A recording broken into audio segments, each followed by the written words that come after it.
Well, that just cut off right on me. Okay, cool. I guess it was trying to tell me to shut up. Point is, I haven't been consistent, and I'm sorry about that. And I almost wasn't gonna make any more videos because I realized that if you were watching my videos to keep up to date with what's happening on The Bachelorette, I have failed you. But if in some instance you are watching this video in the future, like 2018, 2019, etc., and you just wanted a little quick low down, is that whatever, you just run down, there you go, you just wanted a really quick rundown on The Bachelorette from me for whatever reason, then I'm just gonna finish out the series. Okay, so this is gonna be like a conglomerate of weeks. Conglomerate, whatever. Anyway, so when I left you, I was approaching home visit week, which is my favorite episode, like my favorite week in the show. Um, we went to see Brian, Peter, Dean, and Eric's home. So I'm gonna start with Brian, okay? Because some of the stuff I really can't even remember, of course. But I'm gonna start with Brian. His home, his mom, he talked about how he had a relationship before and how it ended suddenly, and he believed it was because his mom probably sort of scared her away. She is she is very affectionate towards him. He is her baby boy, and she doesn't want to lose him. And so I mean, like the way the previews were setting it up, they're trying to make her seem a little scarier than I think she was. I mean, but she's serious about the fact that she doesn't want anything bad to happen to him, as far as getting his heart broken or whatnot. Um, and I mean, she came on a little bit strong. She did tell Rachel that she'd kill her if she hurt her baby. But I didn't think she was that scary. But all in all, I think their home visit went fairly well. And then next would be Peter. So for Peter's home visit, you know, okay, so earlier he already told us that his last relationship, or maybe not the last one, but one of his longest relationships, he kind of just drove off into the sunset. Seems like, out of nowhere, and left her there, and she was crying, and he just decided to get up one day, and he was done. So that already kind of makes me feel weird. But talking to him more, even though that story is still weird to me, because I mean they were together, and then he just said no, like I need more information. But as far as Peter's attitude towards their relationship now, I understand. Their home visit was nice. I mean, his family was nice, and he's really good with kids, and it was really cute to see him interacting with his nieces and nephews, I think. And or was it just a girl? I don't know. Either way, but Rachel asked his mom, I want to say, if she thought that he was ready to take that leap to commit to just her, and she said she's not so sure. And I mean, Peter already told her straight up that he's not so sure, and I know that upsets her, and like she gets she's worried about Peter, and she doesn't know what it's going to be because he's not too he's finding it hard to say yes, I'll propose to you if I'm the last one with that rose. But see, the thing is, like they had this conversation, and he said, I mean, that's a big step because it means I love you. Well, of course, love you, but I want to spend the rest of my life with you. Like that's a marriage. A proposal leads to marriage, leads to me spending the rest of my life with you based off of these interactions. And it's a little spooky for him. Sidebar, not sure why he came here because that's literally what the show is, which is why I don't think I could do it. But no, but he's making good sense, and she says that that's not what a proposal is to her. Like a proposal is just a promise to love you and to work hard to be together. I don't have verbatim quotes, but that's not. I think Peter's understanding of proposal is closer to what and getting engaged is supposed to be. You don't get engaged and then sit around and say I love you and where can we go from here. You get engaged to say we're getting married soon. Like, once you get engaged, like, have you set the date? Because, I mean, if you're about to engage, shouldn't be a questioning point. Now, there's still stuff you may learn about each other within the process of your engagement and the time. I'm not saying that you may not find out that you're not the one for each other after you get engaged, or you may not need to do some more work after getting engaged in between getting married. But I am saying that Peter's fear is completely legitimate. Um, Again, though, it just sort of begs the question, why did you come here? Because at the end of the day, you knew that that's what this is supposed to turn into. Like, we all know how the Bachelorette works. So, next is Eric.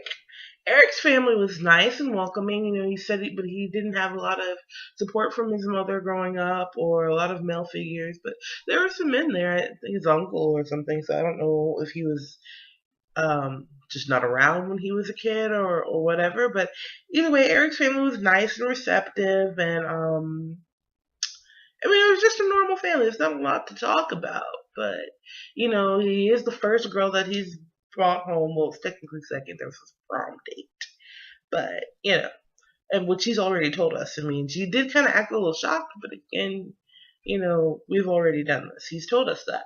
So okay, then there's Dean. Oh, Dean, poor Dean. Oh, Dean.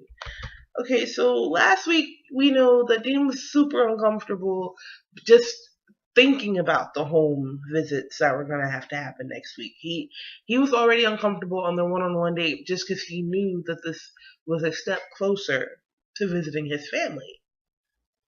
He made it very clear that he is not extremely close to them at this point in his life.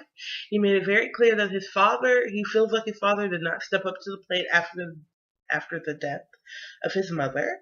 He also made it clear that they may be a little, what he called, strange or unconventional. And he did not exaggerate on any point, I don't believe. So a lot of you are trying to figure out what Dean's family's problem was. Some people said that he might just be racist. I didn't see that coming. What I saw coming is kind of what we were confronted with. Now, I don't know what Dean's father's new spirituality or religion is. I don't know the name for it, and I'm not going to knock it because, I mean, that's his religion, and that's his thing, and whether he's serious about it or not, which, I can't tell from just one TV show, it's an actual spiritual order, or I don't know, what I'm trying to say. That's not the problem. Sorry, I got like a little tongue-tied, and I just had to kind of try this again.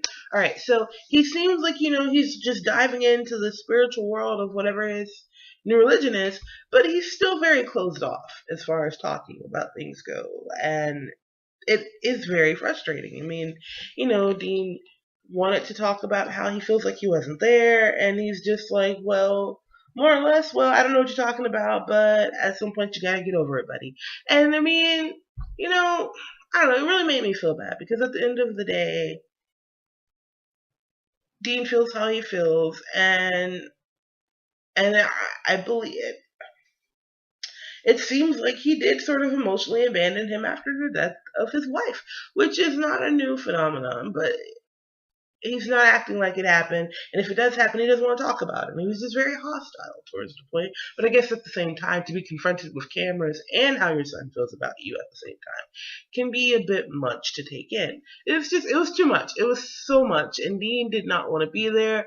Dean is an open book has an open book on his face. Does that sound weird? Kinda. But the point, you can read all these emotions all day, every day on Dean. He gets red, he laughs, and it's not a real laugh, it's a laugh. It's like a please kill me now laugh, And I just feel so bad for him because he is so stressed out. And he did not want to be here, and then it went kind of close to the way he thought it might go, and he just and then he told Rachel that he believed he was falling in love with her. And Rachel said, so do I, or me too, or I'm falling in love with you too. I don't know. But, that made Dean feel comfortable. Now, mind you, this is a show where so many men are trying to have these heavy experiences with one woman. This is a show where she has had these experiences with three other men by the time she got to Dean for it to meet his family. And for her to reciprocate those feelings, he felt comfortable. I don't. He shouldn't have. That's another reason I don't really get.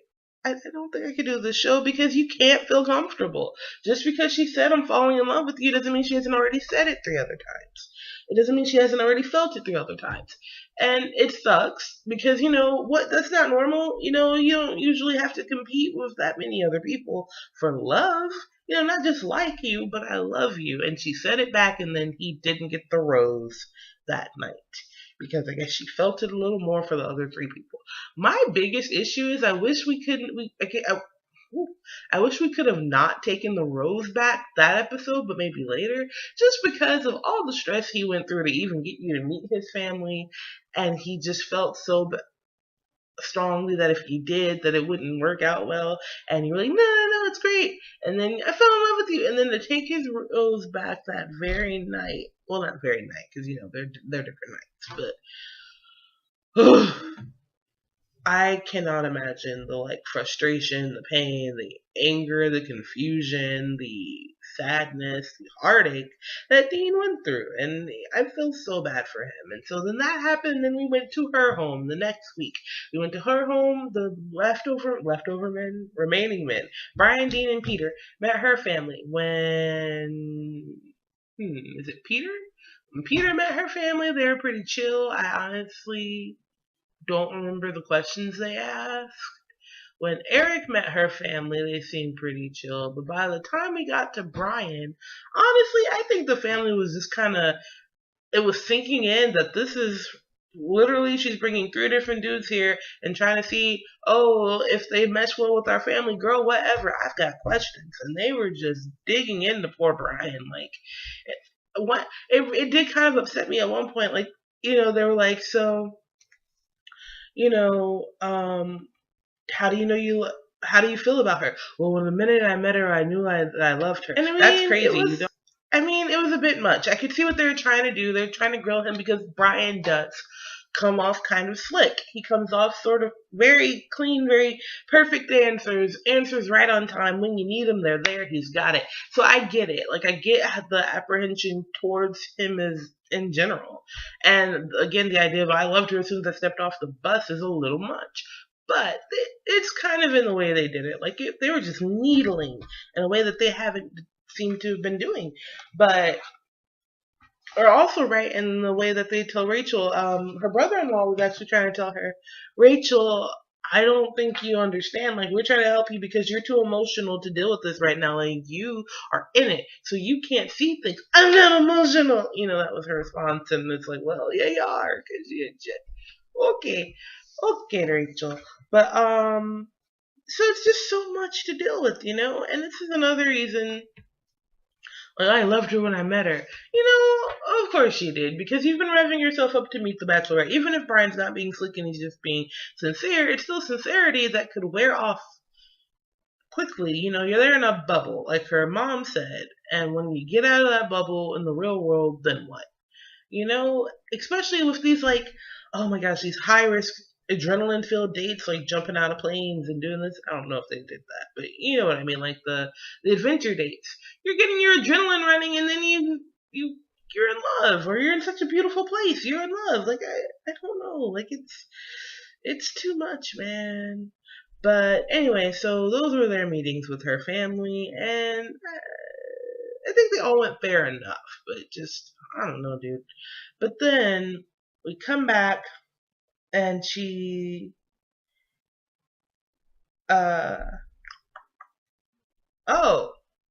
men tell all week. So after they meet her family, no, before that, she has another talk with Peter, and he's just I think that's when she had the conversation with Peter about what an engagement is. And she just cried because he's making perfect sense. But, it's none of my business. All right. Because this is too fast, which is another thing. Since this is too fast, and that's Peter's mind frame, I don't think he should have come here. But, I don't know what to say about that. But then we went to Men Tell All Week. Ay, okay.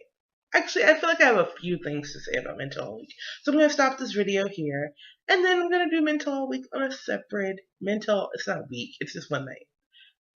Bye! See you later. Catch the next video. I'm going to try to upload them back to back. Back to back.